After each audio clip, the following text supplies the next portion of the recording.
Welcome to our channel. Today we how to contact FedEx customer service, direct link step by step clearly. To contact FedEx customer service, start by visiting the official FedEx website.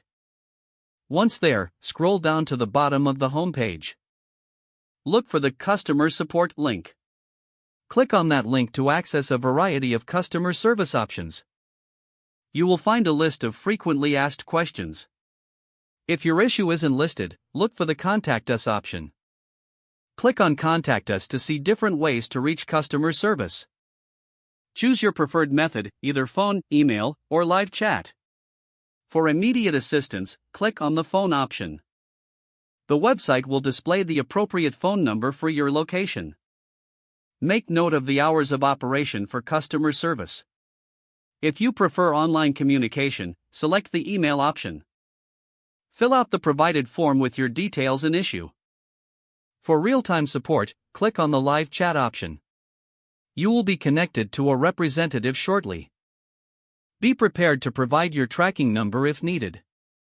Once you've made contact, clearly explain your issue for the best assistance. Follow any additional instructions provided by the representative to resolve your concerns. If the page does not load, refresh the browser or try again in a private or incognito window.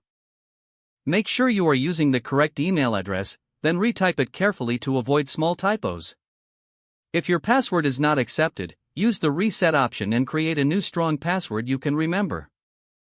Check your spam folder for verification or security emails, then complete any requested confirmation steps. Enable two-factor authentication if available to improve account security and reduce unauthorized access risk. After signing in, review your profile details so your contact information and settings are accurate and current.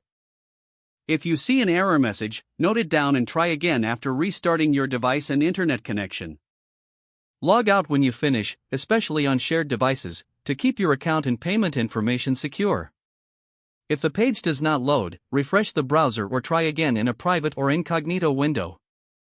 Make sure you are using the correct email address, then retype it carefully to avoid small typos.